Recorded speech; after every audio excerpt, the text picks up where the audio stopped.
Alright, so today I have a new figure to review. This is Mattel's Batman Legacy Arkham City Two-Face figure. This came in a 2-pack with Arkham City Batman. I probably won't be reviewing that figure because I don't like it. And I usually try and just do figures that I like here. So yeah. First off, we'll start with the face, like usual. This is a really cool Two-Face figure. It is done just like how it is in Arkham City, or so far what we've seen of Arkham City.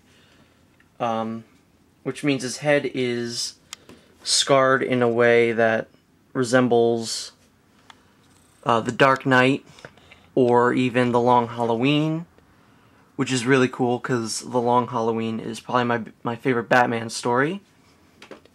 And I always like when they get rid of the hair from the other side and they don't make it like that weird, like, white, like, hair that's just wild. And I just like when they do that.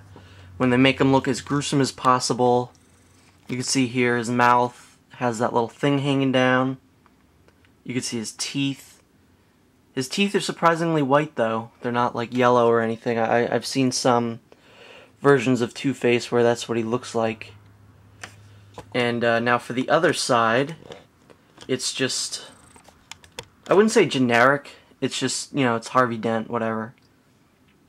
He actually looks a little bit like Christian Bale. Maybe. Yeah, just a little bit. But I do really like this, this figure, this face. It looks really cool. The hair is good, how it just stops there on the Harvey Dent side. And it definitely does look like how it does in Arkham City. Now for his suit. Pretty much a regular Two-Face suit. Got the classic black and white suit. You got like a weird, maybe tiger or leopard print or zebra, I don't know. It's a weird looking tie. It might just be burnt, but it looks like it's got some sort of specific pattern. The black side of his shirt is definitely burned. That is definitely what the motif they went with here, is the burns, just like in The Dark Knight. But one thing that's new for Two-Face here is some of his suit is ripped off at the sleeve, showing off his arm. And he's got kind of a claw. I don't know if that was a part of the, the deformation or anything, or if he's just choosing to make his arm into a claw. But, yeah. He's got a watch on. I don't know if that's going to be important to the game or anything like that, but it is kind of weird seeing Two-Face with a watch on when, nothing else is on this arm. On the white side of the suit, he has a coin sculpted into his hand, which is really nice. Obviously, the coin is a big part of Two-Face's character. Helps him make his big decisions. So, no Two-Face figure would be complete without that. And the same thing with his suit is with his pants here and his shoes. Very classic Two-Face. Yeah, that's really all to talk about the appearance of the figure. Let me go over the articulation.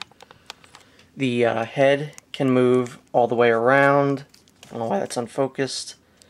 It can move a little bit up and down.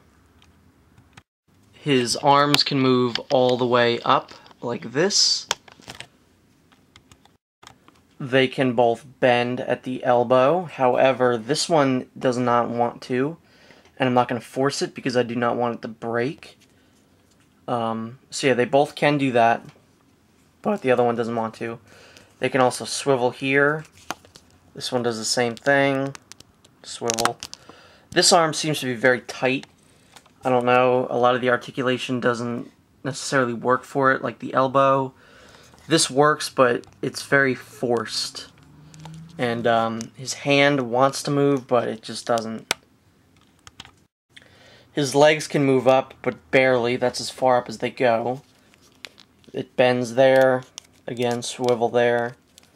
And no articulation in the feet. Alright, so overall, this is a very, very good Two-Face figure.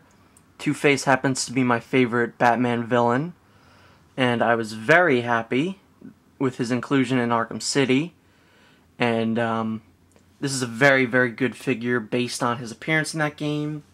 However, I can't wait until DC Direct makes a version of the character, because Mattel did a good job, but it's still got that Mattel kind of look and feel to it.